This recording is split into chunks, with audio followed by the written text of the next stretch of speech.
Queridos, vamos começar? Vamos começar? Vamos orar e pedir a Deus que nos acompanhe no estudo de hoje. E ainda mais porque vamos estar tratando da história de um homem de Deus, então não é para enaltecer um homem. Por isso temos que tomar mais cuidado ainda para que Deus seja glorificado, mesmo contando a biografia, a história e um pouco de alguns sermãos e teologia dele. Tá bom? Senhor, nessa tarde linda, nós nos prostramos aos teus pés, pedindo ao Senhor que nos ouça e, pelo sangue do teu Filho, nos permita adentrar o trono da graça, clamando por tua presença nessa sala. Nós temos muitos pecados a confessar, eu tenho muitas coisas das quais não me orgulho e sei que busco ainda em ti forças para mudar. Peço ao Senhor que tenha misericórdia de mim e daqueles que também sabem quais são suas faltas para com Deus. Mas apesar de todas elas, o Senhor tenha misericórdia desses pecadores, a qual eu também me incluo, clamando ao Senhor por graça, por perdão, por misericórdia, por sabedoria, discernimento espiritual, capacidade de entender a tua palavra. Então, ó Deus, nós estamos aqui pensativos sobre como o Senhor tanto usou o teu filho Spurgeon e como o Senhor quer nos usar. Pedimos ao Senhor que através da vida dele nós possamos ver coisas que o Senhor fez na vida dele e quer fazer também na nossa. Nos dá estímulo, nos dá a motivação correta para estudar esse homem de Deus. E aqueles que estiverem chegando, Senhor, trazendo ou não acréscimos à palavra de hoje, tragam um coração aberto, um coração disposto a obedecer o Senhor.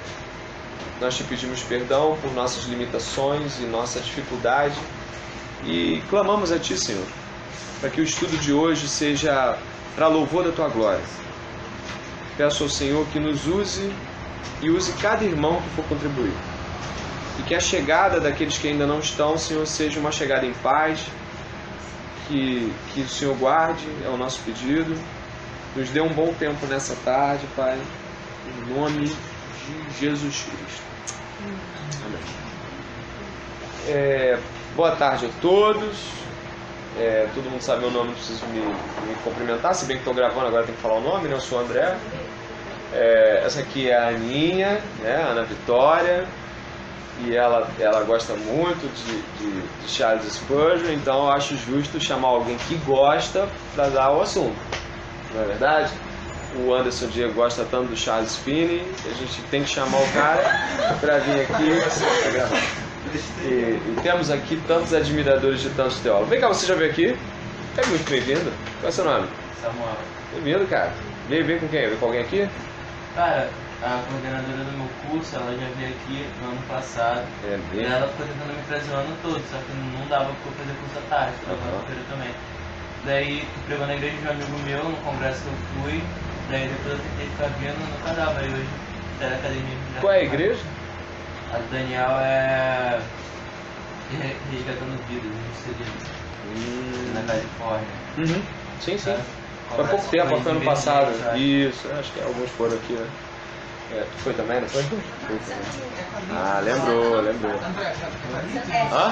Isso, professora Lígias, né? Ok. Mas ela não tá, você não veio arrastar não, ela não tá ali armada não, né? Tipo, não vejo usando, vem cá. Eu queria que vocês pudessem abrir aqui um trecho das Escrituras comigo e depois eu e a Aninha a gente vai dividir nos pedaços e vamos chegar em alguns lugares aí da vida de Spurgeon e também da obra dele. O trecho é o trecho clássico da conversão de Spurgeon, não vou ficar discutindo ele agora, depois a gente vai trabalhar ele, mas é só para fazer uma leitura bíblica na abertura e uma leitura relevante, Isaías 45, 22. Alguém aqui conhece ou já teve a oportunidade de lidar um pouquinho com a obra do Spurgeon? Um sermão, uma frase aqui já? Alguma coisa que chamou a atenção? Alguém lembra algo?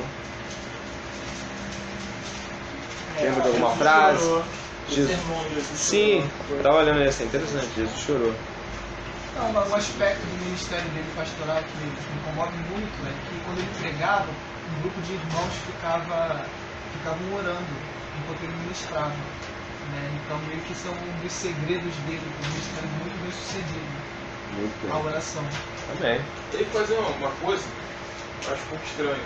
Por exemplo, ele pegava a terça parte de um versículo às vezes, aí transformava em pregação. E nem, por exemplo, o próprio Jesus chorou, você pegava o versículo inteiro.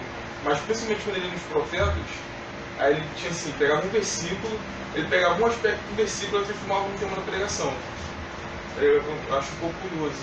Não era um sermão expositivo, era um sermão temático engendrado com um monte de outros, né, pedacinhos, né? Quem achou? Pode ler quem achou aí, o primeiro que falar a gente vai ouvir. 45:22. Pode ler. Olhai para mim e sede salvos, vós todos os limites da terra, porque eu sou Deus e não há outro. Ok. Esse trecho de Isaías 45:22 marca a conversão de Spurgeon, qual a gente vai chegar e conversar daqui a pouco, né? Mas qual a importância de se estudar Spurgeon? Eu vou te perguntar isso, mas falo da minha parte. Eu acho que é importante estudar Spurgeon porque ele traz aquilo que todos os grandes expositores tinham em mente. Não abriam mão de que o sermão fosse cristocêntrico. Spurgeon e os grandes nomes de pregação ao longo da história, eles tinham a característica: o sermão centrado em Cristo. Não importa se era no velho, não importa se era no novo, não importa o que se fosse pregado, Cristo seria o fator de convergência. Ele iria para Cristo em algum momento do sermão e não apenas falaria Jesus, ele iria tornar nítido Jesus naquele texto que ele escolheu. Isso me chama a atenção. Fala, Aninha. Boa tarde, pessoal. Boa tarde. Boa tarde. Exatamente isso. Spurgeon, ele tinha uma pregação diferente, como o Jó colocou, não era algo muito expositivo no sentido de ler texto, linha por linha, versículo por versículo daquilo todo, mas ele trazia às vezes uma verdade talvez de aplicação em cima daquele texto, sempre apontando para Cristo. Ele mesmo se explica em relação a isso, na necessidade que ele vê de todos os sermões dele virem convergir em Cristo, apontar para Cristo. Ele fala que ele não via sentido, na verdade, uma pregação, seja no Antigo Testamento ou no Novo, a qual não apontasse para Cristo. E isso eu acho que é um ponto muito interessante na pregação de Spurgeon. Da folha que vocês estão recebendo, né, está um pouquinho da história do Spurgeon. Então, eu vou ler um pedaço e aí depois a Ana vai continuar. No comecinho diz aqui, esse texto é do Josemar Bessa, do blog pessoal dele, tá? O Josemar Bessa, ele tem um trabalho muito maravilhoso acerca de redescobrir o trabalho de Spurgeon. Acho que é dele o projeto Spurgeon, né? Ou não? Spurgeon na TV. Então, esse projeto que ele faz é um projeto de redescoberta desse teólogo, tá? A primeira folha, a qual tem o título da Cominical, 8 de fevereiro, Spurgeon, Vida e Obra, diz assim: quem não chegou à folha ainda vai ouvir. Há 125 anos morria Charles Haddon Spurgeon, 31 de janeiro de 1892, com 57 anos e alguns meses. Nos dias de Spurgeon, turistas americanos que retomavam da Inglaterra eram recebidos com duas perguntas: você viu a rainha? E você ouviu Spurgeon? Interessante, né? Na verdade, o ministério de Spurgeon se tornou imortal. Spurgeon, filho de pastor e neto de pastor, sua mãe teve 16 filhos. 9 sobreviveram, ela não teve como cuidar dele, deixou ele com os vovôs um pouquinho, e nesse tempo ele teve um contato imenso com a literatura. O seu vovô tinha muito livro, ele leu bastante livro assim que começou a ser letrado. Puritanos, ele lia o material dos puritanos, leu incontáveis vezes o Peregrino de John Bunyan. E quando nós temos a oportunidade de ver um jovem se destacando, geralmente ele teve um acesso à leitura diferencial. Muitas vezes eu ouço falar de caras como o C.S. Lewis, que ficava lá cercado de livros na casa de seu pai, lendo. O Spurgeon, então, ele cresce, ele ouve muita coisa sobre Bíblia, ele sabe muito sobre a palavra de Deus, mas aos 16 anos ele tem um conflito de fé que já vinha se arrastando há algum tempo, que é um conflito que é comum às vezes até filho de crente, que é aquele conflito de, cara, eu não sou convertido. O Deus do meu pai não é o meu Deus. O Deus da minha mãe não é o meu Deus. Eu não queimo, eu não choro. Eu tenho um trecho da biografia dele que fala assim, eu não choro e eu não fico em lágrimas como ficam aqueles que vejo lendo a Bíblia. Tem algum problema comigo. Então numa tarde para noite de inverno, na cidade onde morava, Spurgeon vai até uma pequena igreja onde um sapateiro está pregando um sermão, que é esse que você leu, Isaías 45:22, e o sapateiro não tem muita... O sapateiro não é bom de Bíblia, assim, mas a Bíblia é boa de converter gente. O sapateiro, ele tá começando ainda, eu acho. Aqui, na verdade, alguém faltou, né? O pregador, ele não pode chegar por causa da nevasca, entendeu? Ele ficou preso. Aí a gente vai improvisar, vai pregar você. Era o sapateiro. Aí entrou, um de nós lá para pregar, um simples de nós, aí, e leu isso: olhai para mim e sede salvos vós todos os limites da terra, porque eu sou Deus e não há outro. O sapateiro não tinha lá tanta homilética, exegese ou hermenêutica, então ele repetiu esse trecho seguidas vezes, num sermão que talvez para você, para mim, fosse ser repetitivo pela ausência de figuras, tudo mais. Mas aquilo entrou no coração do Spurgeon, queimou, com 16 anos, o coração dele queimou naquela tarde, noite fria, mas foi uma coisa dele chorar, e caiu-lhe a convicção de pecados e a certeza de quem Deus era e do que Deus queria com a vida dele. Ele seguiu dali, saiu com a certeza total de quem ele era, e dali seguiu-se a pregações. Ele continuou andando por ali, pela sua região, pregando em cultos domésticos, até que também pregando em igreja. As pessoas se assustavam, moleque novo, 16 anos, 17, pregando. E aí, quando ele tem 20 anos, né, a Aninha, a escriba aqui, né, correu atrás da história dele, vai falar o que aconteceu com ele aí com 20 anos aí, né? A gente não vai ficar detido em biografia não, vamos entrar na teologia, só para dar um respaldo. Realmente, 20 anos Spurgeon começou o ministério dele, né? Ele começou a pregar com 16 anos, se eu não me engano, a primeira pregação dele mesmo foi em um retiro de jovens, que é contado, e daí em diante ele continuou pregando, mas com 20 anos na igreja a qual ele veio congregar, uma igreja batista, chamou ele para estar pregando regularmente ali nos cultos, e foi quando ele iniciou o ministério dele com 20 anos de pregação. Um tempo depois, só contar mesmo, acho que os fatos mais específicos e necessários da história dele, ele foi em um galpão, né? Poderia se falar assim, um galpão? Essa reunião, uma casa de show, Tava muito cheio no lugar onde ele já estava dando culto, eles alugaram um galpão temporariamente. Um hall, assim, tipo um music hall, assim, entendeu? Palácio de Cristal, eu acho o nome do negócio. E nesse lugar, Spurgeon estava pregando e entrou uma pessoa falando que o lugar estava...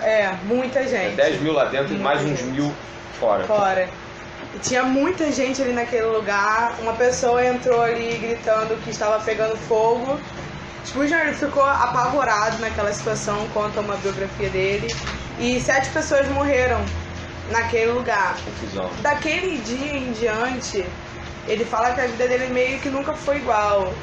Durante um tempo ele contou que ele não conseguia olhar para a Bíblia, ter desejo na leitura bíblica ou até mesmo em oração. Com 24 anos de idade, muito novo, ele desenvolveu uma depressão. Alguns dizem que foi de fato por causa desse acontecimento, mas o próprio Spurgeon diz que ele podia chorar por horas e ele não sabia o que era mesmo definido, se de fato foi por esse acontecimento ou por algo que ocorria na vida dele. E não só esse caso específico, depois disso ele veio a formar uma igreja. Na época que Spurgeon começou a pregar, o cristianismo estava bem crítica a situação. Na igreja que ele começou a pregar pela primeira vez eram 200 pessoas, e daí começou a ter 500 pessoas, 1.000 pessoas, 2.000 pessoas, e de repente ele estava numa igreja, formando uma igreja para 10.000 pessoas, onde ficava lotado de pessoas. Se eu não me engano, ele batizava, acho que era 31 pessoas por mês nessa igreja a qual ele pregava, a qual ele congregava. Se eu não me engano, ele não chegou a ser ordenado a pastor. Chegou a ser ordenado a pastor? Olha, ele foi convidado para pregar na Catedral Londrina, né, que era uma catedral famosa, então assim, foi algo legítimo, não é nada ilegal. O que ele não tinha era formação seminária. Formação teológica. Não era teólogo formado. E era um dos motivos de perseguição. O Joca colocou um ponto ali que ele achava interessante, mas outros perseguiam Spurgeon justamente por isso, por ele não ter uma formação acadêmica, por alguns acharem que a forma como ele pregava era uma forma meio grosseira, não tão, talvez com uma finase teológica ou algo a mais, mas era uma pregação muito certa, muito objetiva, que gerou conversão de grandes pessoas e por isso estava alcançando tantas vidas. Então, a história de Spurgeon foi depressão durante um tempo, afligido por muitas não, acho que 3 doenças especificamente. Gota, um problema renal, e depois ele teve... Nefrite crônica. Nefrite crônica. Então ele teve essas 3 doenças que acompanham toda a vida dele, mais a depressão, que era profunda, segundo ele, e na própria história de Spurgeon, como o André bem colocou no começo, a mãe dele morreu muito cedo, ele tinha acho que 9 anos, ele foi ficar com os avós dele. O casamento dele teve sérios problemas porque a própria esposa dele também teve uma doença muito grave que deixou ela paralisada, de modo que ela não se locomovia muito bem. Então, toda a vida de Spurgeon, toda a história de Spurgeon foi guiada, né, pelo sofrimento. Foi o próprio Deus. Spurgeon era bem sincero em relação a isso. Ele acreditava que o próprio Deus tinha colocado esses sofrimentos na vida dele com um fim proveitoso. E tudo isso que ele viveu a nível de realidade ministerial, ele sofreu perseguições, ataque no rádio, ataque na rádio não, mas mídia. Ataque na mídia de jornal. Ele recebia acusações de que ele era esculachado no pregar, e acusaram ele das 7 mortes do pisoteamento, né, gritaram fogo, aquela loucura que a Ana falou. Isso tudo mexia com ele, perturbava muito ele. E ele ficava procurando em Deus a saída para esse tipo de depressão. Às vezes nós temos aqui pessoas que também buscam saídas em Deus para níveis de entristecimento. E quando eu vejo um camarada como esse, o próprio, assim, o senhor chama de príncipe dos pregadores, ele ter essa resiliência, essa capacidade de, embora no sofrimento, permanecer no ministério, embora no sofrimento, permanecer na obra, eu fico pensando como nós somos frouxos. Porque a gente fica o tempo todo falando da obra de Deus, da obra de Deus, da obra de Deus. Vai ver mesmo quem fez a obra de Deus no sentido de não tem mais vida. Eu estava conversando agora há pouco com o Carlinhos, a gente almoçou junto e falamos sobre isso.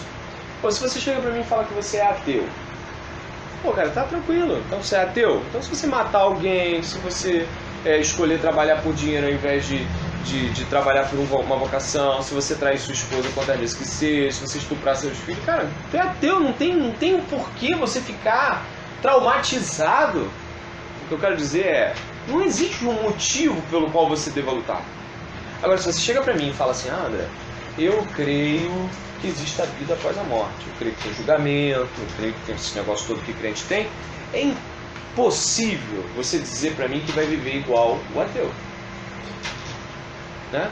E só para arrematar, o que eu quero pensar é, cara, Deus me chamou para pastor, Deus me vocacionou, eu percebo que minha vocação como esposa de pastor, eu percebo minha vocação como missionária, beleza, você percebe isso tudo? Que benção. Viva de acordo com isso, porque Spurgeon vivia de acordo com a sua vocação, ele não negligenciava. Eu vejo que nós, às vezes, tentamos fazer um negócio assim, Deus me chamou para pastor, aí fica o nosso coração dividido, mestrado, doutorado, não que Deus não vá permitir que possa acontecer uma instrução acadêmica aguda, mas nós sempre tentamos mesclar os sonhos. Estou mentindo? Não. É um marido fiel, bom pai, mas dá para ser bonito? Tem sempre isso. E ainda mais se você cuidar de pessoas, o que eu espero que aconteça em breve, porque o discipulado é legado para que todos nós deixamos para os outros, isso é para todo mundo. Você vai ver na confissão das pessoas aquilo que o seu próprio coração às vezes se nega a acreditar, de que nós estamos o tempo todo mesclando os sonhos. Nós dizemos que entregamos tudo para Jesus, nós dizemos, mas aí alguém chega para você e fala assim, então você não está preocupado com profissão? Não, não é bem assim. A gente está o tempo todo fazendo um jogo, sabe? Essa semana, naquela postagem que fiz sobre lascívia, as pessoas me perguntaram, cara, André, o que quer dizer então? Eu falei, o que quer dizer é o seguinte, nós precisamos ter uma visão menos hipócrita. Se eu sei que existe eternidade, estar aqui vale mais do que um salário de uma quarta só, 15 mil reais. Sabe como é que o pessoal faz às vezes? Mas você não acha, André, vem cá, que seu salário de 15 mil reais de uma quarta só, quantos missionários você não promoveria? Você já ouviu esses discursinhos assim, de gente que fala assim, mas Deus quer te ver no alto, porque lá você levanta e você joga. Cara, ter certeza da vontade de Deus é ter certeza de que você não precisa de nenhum centavo sequer para cumpri-la. E eu vejo isso em Spurgeon. Entrega! O sermão, quando tu lê o sermão dele, parece assim, ou tu vai ou tu racha, entrega! Acabou! Desculpa, eu falo pra caramba! Em ligação com isso que o André falou de sentido, isso era muito presente na vida de Spurgeon. A esposa dele, em determinado momento que viu que ele estava sendo abatido pelas calúnias, abatido pelas situações difíceis, ela pediu para que moldurassem no quarto deles, em letras garrafais, a passagem de Mateus 5:11, que diz: bem-aventurado quando vocês são perseguidos, quando são caluniados, quando são enfim, afligidos por minha causa. Ou seja, eu acredito que todo dia quando Spurgeon olhava para aquilo, lia aquilo, ele pensava, eu tenho uma causa, né? Eu tenho uma luta. Não é sobre mim, não é sobre Spurgeon, é sobre Cristo e sobre o que eu faço para Ele. Por isso eu prossigo no ministério. Eu acho que essa é uma ideia muito interessante da gente pensar também a respeito da vida de Spurgeon e como o olhar feminino, a importância, né, de uma mulher esposa auxiliadora. Muito bom falar sobre ela, ela é demais. Eu lembro que quando ela conheceu o Spurgeon, ele a convidou para uma pregação. Aí nisso eles dois foram, no caso ela convidada pelo Spurgeon a vê-lo pregar. E aí tava tão cheio que quando acabou, o Spurgeon fez que nem o André, saiu, começou a conversar com as pessoas e esqueceu a Susana lá. E ela chegou em casa revoltada, ela, caramba, Spurgeon me esqueceu, ele me levou e me deixou lá, ele nem pra me levar em casa. Aí ela revoltada, não, olha só, não vou pra olhar pra esse cara. Aí a mãe dela, ok, se você quer um marido pra você, realmente não olhe. E aí ela ficou assim chocada e tipo, eu não quero Spurgeon pra mim, eu quero ele pra Deus. E ela até fez as edições do livro Lições aos Meus Alunos, de Spurgeon. Ela na verdade, aconselhou Spurgeon, por que você não pega os seminários que você dá, as aulas que você dá no seminário e coloca ele em livro? Ele, ok, então faça você. Aí ela foi juntando dinheiro para fazer os livros. Então hoje a gente tem esses livros em mãos por causa dela, né, na união dos dois, né, porque ela começou a publicar e jogou a todos os seminários locais de onde eles moravam. Ela é um exemplo assim de mulher. Ele preparava o sermão, ele dava aula às sextas-feiras para os discípulos do seminário que ele fundou, ele visitava as casas de amparo social, porque ele cria numa máxima que hoje parece novidade, mas não é. O evangelho para o homem, para o todo, para o corpo, para a alma. Então hoje eu estava lá, casa social, obra social, 165 livros escritos. A gente fica tentando escrever um artigo e botar no blog, né? Aí o camarada esfrega na nossa cara com tinta e papel. A gente só assim. Ontem deram um celular usado lá para minha esposa, e o celular tinha um aplicativo que eu fiquei bobo. Você fala e ele vai escrevendo. Já viu isso? Eu falei, não é possível. Foi sem querer, a Olivia foi falar o Pai Nosso, tu apertou o dedo, Pai Nosso que está no céu. Assim. Aí eu fui pegar o celular, eu falei, Olivia, tu escreveu? Não, a Olivia não escreveu, ela falou. Meu Deus do céu, quanta facilidade nós temos para escrever. E um cidadão desse com papel e tinta, diga-se de passagem, tinta de tinteiro. É uma vergonha. Por isso que o Senado hoje em dia, tá facilitado. Muito fácil, né, cara? Muito fácil. Tempos bons, tempos Tem que nascer na angústia a coisa, né, cara? Tem que nascer a verdade. Tava falando isso ontem. Se não for na angústia, não vem nada criativo, né? Acho que é por isso que ele era tão aperfeiçoado. Entendendo então que esse cara foi forjado no Ministério de Fogo, né? Aqui você tem vários pedacinhos que você pode ler, que a Ana falou sobre a doença, falou sobre várias coisas acerca do Ministério de Spurgeon. Aqui tem uma parte do meio que está escrito assim: embora seja difícil, tá vendo ali? Embora seja difícil diagnosticar os mortos, uma coisa é certa, Spurgeon viveu no centro das atenções e ao mesmo tempo da sombra profunda. Em um sermão, Songs in the Night, Spurgeon revelou a luta do cristão tentando louvar a Deus no escuro.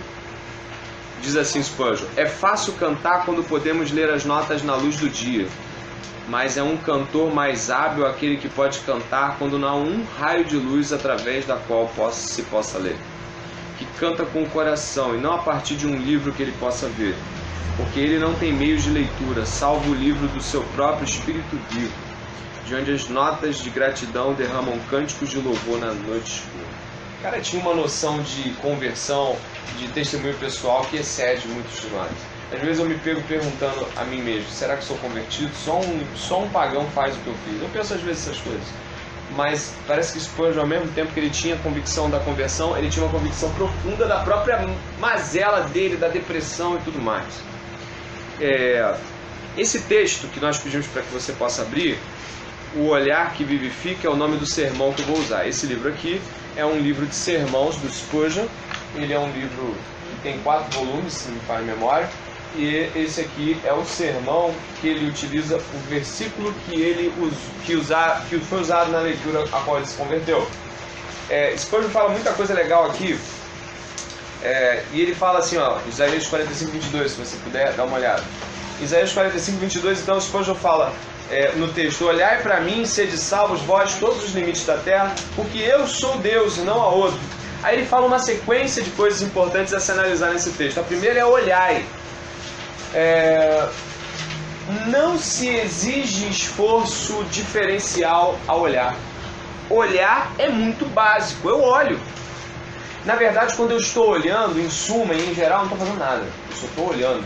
Claro que o olhar de Deus é contemplar, admirar, perceber, observar com profundidade. Eu entendo isso, você também. Olhai e sede salvos. Duas coisas que Spurgeon assinala para esse versículo. Fala: primeiro, olhai.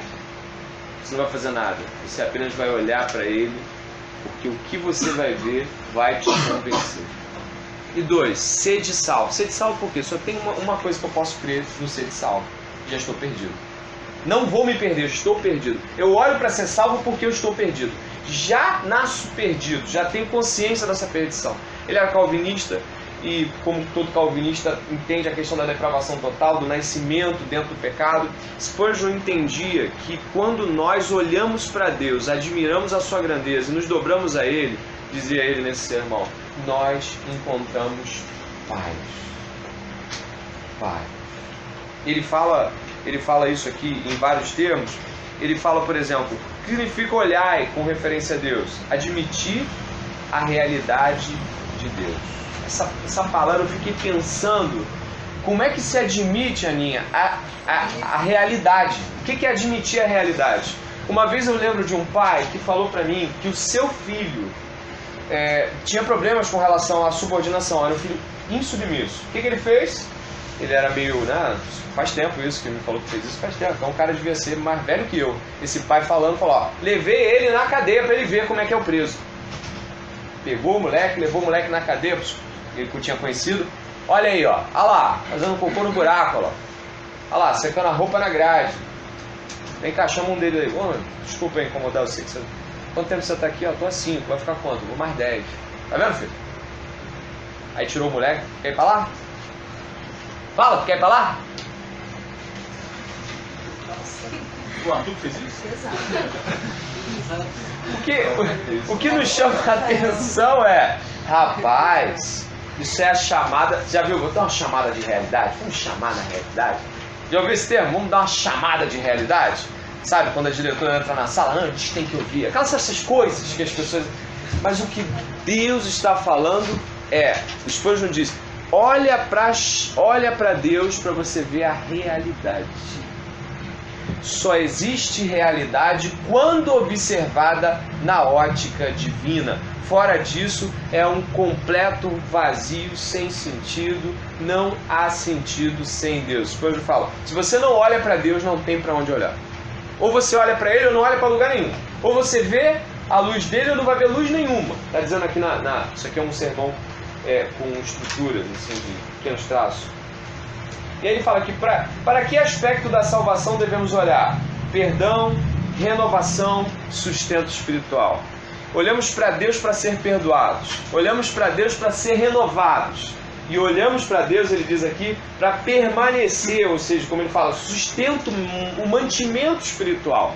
Alguns cristãos olham para Deus, são perdoados, e a sua jornada é uma jornada onde ele está sempre olhando para baixo, olhando para cima, olhando para baixo, olhando para cima, olhando para baixo, olhando para cima. Você fala para ele assim, não procure de serviço, ou não participe de vocações só porque dá estabilidade de emprego. Aí ele fala, amém, ele olha para baixo, meu Deus, nosso salário é bom. É o tempo todo assim, ele não consegue olhar só para cima e falar assim, o que é para ser lixeiro você, se é para ser juiz eu você, se é para ser policial você, o que é que o senhor quer? Não consegue, porque é sempre uma visão que desfoca do Senhor, desfoca, olha e tira, olha e tira. Olhai e sede salvos. Quem? Aí diz o texto aí em Isaías, todos os limites da terra, porque eu sou Deus e não há outro. Para finalizar a fala aqui do Spurgeon, ele relembra, o Spurgeon leu muito Peregrino, como alguns sabem, e aí ele se lembra de um personagem na casa do intérprete. Existe um personagem no livro O Peregrino que está na casa do intérprete, e esse personagem ele está varrendo o chão, como quem tira poeira. E aí o Spurgeon fala o seguinte, esse personagem, ele está sempre com a cabeça baixa. E aí olha que interessante, ele varre a poeira para cá, a poeira cai ali. Aí vai ali, ele varre a poeira para ali, aí ela cai do outro lado. Então ele está varrendo. É como nós, muitas vezes, nós tiramos um problema daqui e jogamos ele lá. A gente acaba com uma ansiedade, resolve outra, já vem outra. E vai vindo problema em cima de problema, em cima de... Então, o Spurgeon está falando, você vai continuar varrendo isso? Ou você vai olhar para cima? A cena seguinte do Peregrino é uma cena onde a pessoa vai e joga água. É jogado água. Então essa água limpa de tal forma que a poeira vai embora. A poeira, o pecado, varrido pela vassoura da lei, ela é apenas temporal. Mas a graça derramada por Cristo é uma água que nos lava. Precisamos ter a consciência que talvez Spurgeon tinha por viver tantos sofrimentos, de que o Senhor Jesus não quer apenas que a gente empurre para o lado uma ansiedade, que a gente empurre para o lado um problema, uma angústia. Aquela pessoa que tu fala assim, está angustiado? Tô, vamos orar? Vamos. Você orou em casa sozinho? Não, é uma pessoa que nunca que está angustiado olha para Deus, sempre está olhando para a angústia, sempre está olhando para o problema, sempre tá... Sabe, às vezes é um pouco cansativo, porque você sabe muito bem que se essa pessoa olhasse para Cristo, ela seria salva. Ela seria salva. Mas não olhamos. Então eu acho que esse é o grande e derradeiro problema para se resolver. Aí tem uma sequência de insertos aí, onde você vai ver frases do Spurgeon comentadas pelo próprio Spurgeon. Você vê uma frase e um comentário do Spurgeon. Né? Você quer fazer a primeira? Como é que você está? Você está bem aí? Você separou algumas outras, né? Separei as outras. Tá bom. Então a primeira diz assim, ó. Quem pode ler aí a primeira frase em negrito? A tempestade tem um gosto tênue em sua boca. Pode ler o textinho, por gentileza? Talvez nesse exato momento no porão ou em alguma cabine, não no meio do barulho, o tumulto da fúria do oceano, quando muitos estão alarmados, há cristãos com faces calmas, esperando pacientemente a vontade de seu Pai. Se deverá ou não andar em direção à porta do céu, ou para ser poupado para voltar à terra, no meio das provações e lutas da vida mais uma vez. Eles sentem que eles são bem tratados, eles sabem que a tempestade é um tênue sabor em sua boca, e que Deus o manterá e nada poderá prejudicá-los. Nada pode acontecer com eles, mas apenas o que Deus permitir. Ok, um sermão aí de número 902, página 650. Olha que coisa interessante nesse sermão, nesse trecho do sermão. A frase é: a tempestade tem um gosto tênue em sua boca. Queridos, Você acha que todo mundo que clama ao Senhor para que o Senhor salve, é salvo fisicamente falando? Fisicamente? Vocês viram um episódio que se passou essa semana última, onde um helicóptero caiu com algumas pessoas dentro, num lago, em volta de um lago? O helicóptero acabou que tinha um peso maior, era um pequeno helicóptero, ele tinha um peso maior do que ele podia suportar, tinha 3 pessoas mais o piloto. Só você que viu? Mais alguém viu? Ele levantou, teve uma panezinha. Voltou de novo, teve uma pane, ele estava a uma altura de cerca de uns 8 metros, assim, e só que tinha uma câmera dentro. E aí, quando o piloto viu que a luzinha apagou e deu pane geral, o piloto falou: Senhor Jesus, viu isso? Senhor Jesus! Aí levantou, voou um pouquinho o negócio, levantou. Aí ele falou de novo: Senhor Jesus! Pá! Os 4 se salvaram. Os 4 sobreviveram. Tanto o piloto quanto os 3 que estavam junto com ele nessa viagem, pequena viagem turística sobre um lago. No Brasil, isso, no Brasil. No Brasil. Oi? Muito pouco, ferimentos bem raros. E a gente sabe que isso é muito incomum para uma queda de aeronave. Outros já clamaram. Você acha que no Titanic não tinha ninguém clamando pelo Senhor? Você acha que ninguém que morreu clamava pelo Senhor? Você acha que caras como Policarpo, Inácio não clamaram pelo Senhor? Jesus clamou pelo Senhor? Mas o Titanic, inclusive, teve uma experiência de conversão. Tinha um evangelista lá naquele navio.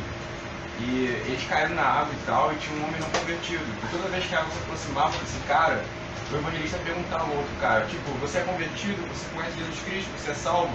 Aí o cara disse que não. Aí ele entregou o evangelho pro cara, o cara se converte, só que o evangelista morreu. Entendeu? Só que depois o cara sai de lá, tipo, impactado e vira um crente filho, assim, entendeu?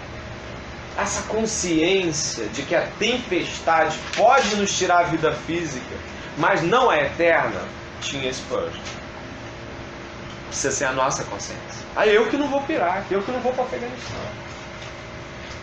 E não, que se Deus me chamar, que Deus me chame para Londres. Que Deus me chame... Não é muito diferente não. Não, mas peraí. Aí não, o problema é o seguinte: você ir para Londres, você vai encontrar frieza espiritual, esse terrorismo. Agora, você vai para o Afeganistão, você vai para o Iraque, para a Coreia do Norte, a chance de morte, isso que a gente brinca, assim, né? A chance de morte é iminente. Você não pode abrir uma Bíblia numa praça. Você não pode falar assim, ó, vai ter a campanha dos 7 de Naamã. Não tem como Naamã. Não tem Naamã para pular. Não sei quem levantou o mapa. No caso do Spurgeon, teve várias pregações dele que ele estava sentindo dores terríveis. E ele estava lá pregando. Se eu não me engano, eu não recordo agora porque tem muita pregação dele.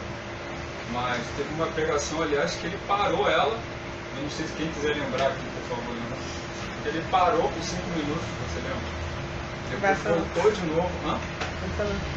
Voltou de novo, mesmo sentindo dor. Ou seja, a experiência do sofrimento para ele era muito latente, era uma coisa muito latente, não, muito severa mesmo, no sentido de ele todo dia encarar o sofrimento. As doenças que ele tinha levavam ele a sentir dores terríveis.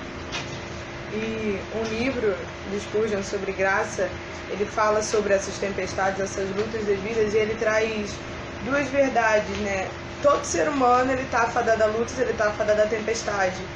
Mas é diferente na vida de um cristão e de um não cristão, no sentido de que o não cristão, ela traz a oportunidade, como foi o caso dessa pessoa, de conversão. E na vida do cristão, ela prova uma fé verdadeira, né? Ela prova o nosso cristianismo, ela prova se estamos de fato na rocha ou a nossa casa está sobre a areia. Então, a tempestade tem um gosto tênue em sua boca, no sentido de onde essa tempestade está sendo provada, em qual boca, e como ela vai ser sentida. O fogo do Espírito Santo queima a palha, mas purifica o ouro. Então, a mesma tempestade que para uns é a derrota, perdi meu pai, quase morri, para outros vi a mão de Deus mesmo em meio à morte. E a verdadeira o verdadeiro cristianismo, ele nunca pode estar separado de um sofrimento vivido na graça. Porque nós temos que ter cuidado, já passando a palavra para vocês, temos que ter cuidado, porque existem religiões que lidam com o sofrimento também. Se você pensar no espiritismo, você pensa no karma.